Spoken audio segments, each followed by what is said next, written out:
Hello everyone, welcome back to defence Upadesh. मेरा नाम है हर्षवर्धन सिंह और आज 13 सितंबर के करंट अफेयर्स को डिस्कस करेंगे।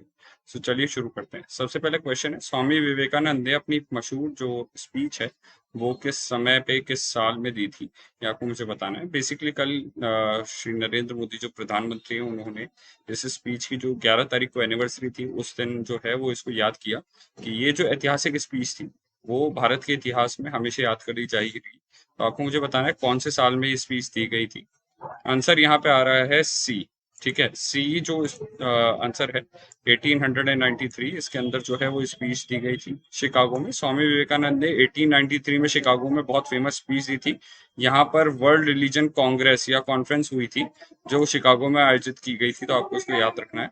और ये सितंबर 11 1893 को स्वामी विवेकानंद ने की थी और इसमें brothers and sisters of America, मेरे अमेरिका के भाइयों और बहनों, इस स्पीच को शुरू किया था। बहुत फेमस है और इस पे से डायरेक्टली एग्जाम में क्वेश्चन आने के चांसेस रहेंगे। इसी के साथ में स्वामी विवेकानंद के बारे में कुछ जानकारी जो हमें ध्यान होनी चाहिए। इनका पहले नाम नरेंद्रनाथ दत्त था और उसके बाद में रामकृष्ण परमहंस इनके जो है गुरु रहे हैं। रामकृष्ण परमहंस की याद में इन्होंने रामकृष्ण मिशन की जो है वो शुरुआत करी थी।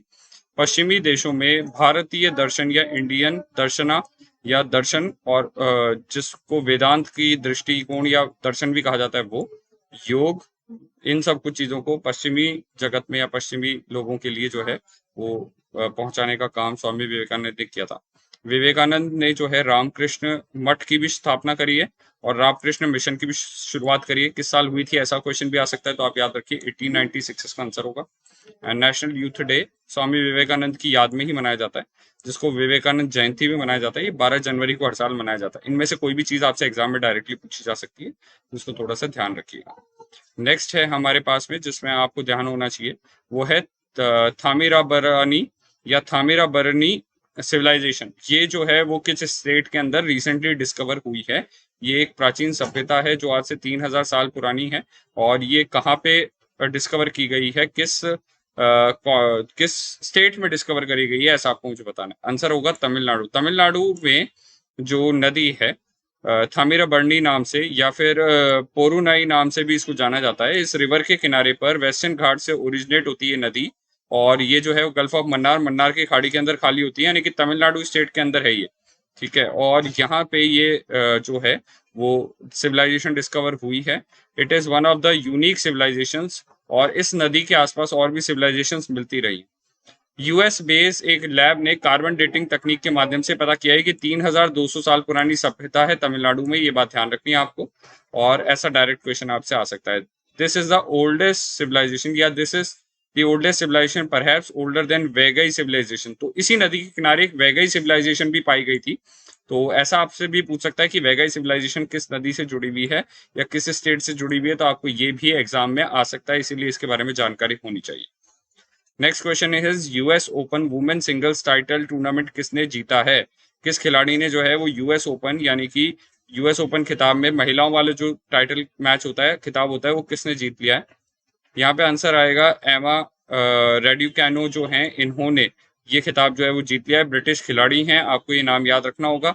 अभी रिसेंटली यूपीएससी का एक पेपर हुआ था जो ईपीएफओ द्वारा और कंडक्ट कराया गया था, उसमें पिछले साल के यूएस ओपन को किसने जीता था ऐसा क्वेश्चन पूछ लिया गया था। मतलब किसने नाओमी ओसाका ने जीता था तो किसको हरा कर जीता था, ऐसा क्वेश्चन पूछ लिया गया था। तो यहाँ पे दोनों ही नाम जो है वो इंपॉर्टेंट हो जाते हैं, एग्जाम में आ सकता है आप लोगों के। एनडीए सीडीएस सभी एग्जाम्स के हिसाब से स्पोर्ट्स से जुड़ी हुई जो न्यूज रहती है उस पर ध्यान देने की जरूरत रहती है।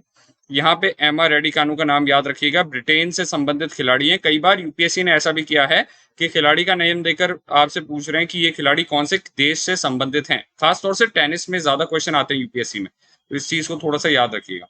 इन्होंने जो है वो ग्रैंड स्लैम खिताब जीता है कनाडा की ले लिया या लेला फर्नांडिस को हराकर। ठीक है, ये चीज आपको याद रखनी है। यूएस ओपन महिला खिताब एमा रेडिकानो ने जीता है। नेक्स्ट नेम है पंकज कुमार सिंह का और संजय अरोड़ा का, संजय अरोड़ा का, जो हमने थोड़े दिन पहले भी बात की थी। पंकज कुमार सिंह जो हैं वो अब बन गए हैं नए director general of border security force. वहीं संजय अरोड़ा जो हैं वो बन गए हैं नई आईटीबीपी यानी कि इंडो तिब्बत बॉर्डर पुलिस के हेड। तो इन दोनों के जो पोस्टिंग है उसके अकॉर्डिंगली आपको ये नाम थोड़े से ध्यान होने चाहिए।